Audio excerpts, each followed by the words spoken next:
Ay, Mayor!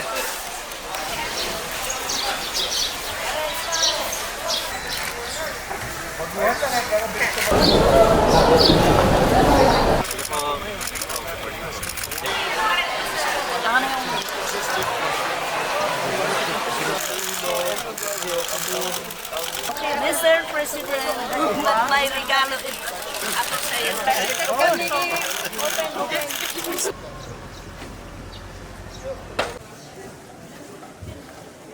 Yung po yung magandang dumating po sa asosasyon namin, yung parking area po namin na building. Yun po yung malaking tulong na hindi po namin na malilimutan sa tulong ng government po. Galing po sa Department of Agriculture, ma'am. Nakuha namin yung itong intervention na yun, mas malaki yung kita namin, mas madali yung trabaho namin, mas may matatapos kami sa isang araw. Kagaya noon na wala kami matatapos sa isang araw. Kaya pag nakuha namin yung intervention na yon, mas malaki ang kita ng mga farmers. Biglang tumaas mga presyo ng fertilizers, mga abono, ganun. Kaya kung ikumpara mo sa presyo ngayon, manigative yung mga farmers. Kasi pag mawala yung nandun sa mountain na tubig, meron din manggagaling sa rivers. Kaya doon kami kumukuha. Kaya kailangan namin ang mga machineries.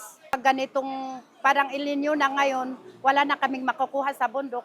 Doon na lang kami sa baba kumukuha. Malaking tulong yan kasi paggagaya ng traktor,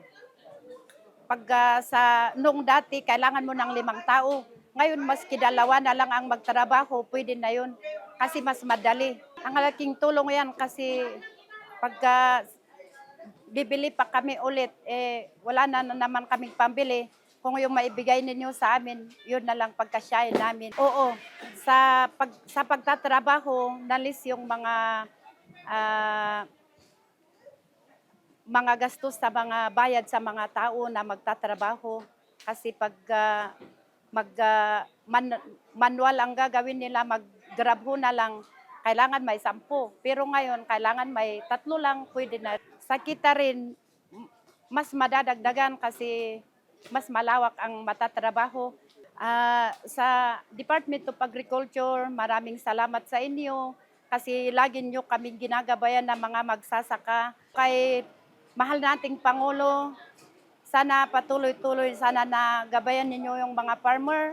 Gaya nung traktor, mas malilisan yung expenses namin kasi at least yung traktor 2 tao lang yung gagawa. Nung wala pa yung traktor, maraming tao ang gagawa, marami ka pang sasahuran. Kaya at least ngayon na may traktor at saka yung seed storage, at least hindi lang nabubulok dyan sa gilid-gilid yung patatas namin. At least na-store siya at maganda yung tubo niya. Katulong sa kita at sa bagal ng trabaho kasi sa kita at least may maipon kami na kahit konti na pangsahod sana. Pero nagagawa na ng traktor. 2 taon na ang gagawa. Nalilisan yung trabaho sa Department of Agriculture. Maraming salamat kasi at least natulungan nyo kami at hindi kayo nagsasawang sumusuporta sa amin na magsasaka. Sa mahal na Pangulo, maraming salamat at naisipan nyo ang programang ito at maraming tulong sa aming farmer.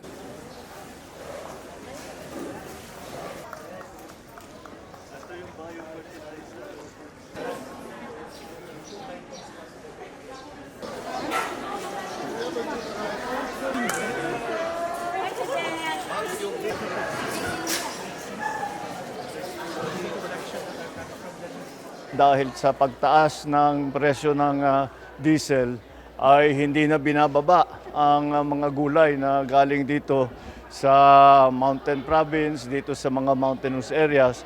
Kaya tinignan natin, hinanapan natin ng paraan. Kaya unang-una, binaba natin ang presyo ng diesel ng 10 piso Tapos yung mga charges ng mga local government, winave na muna.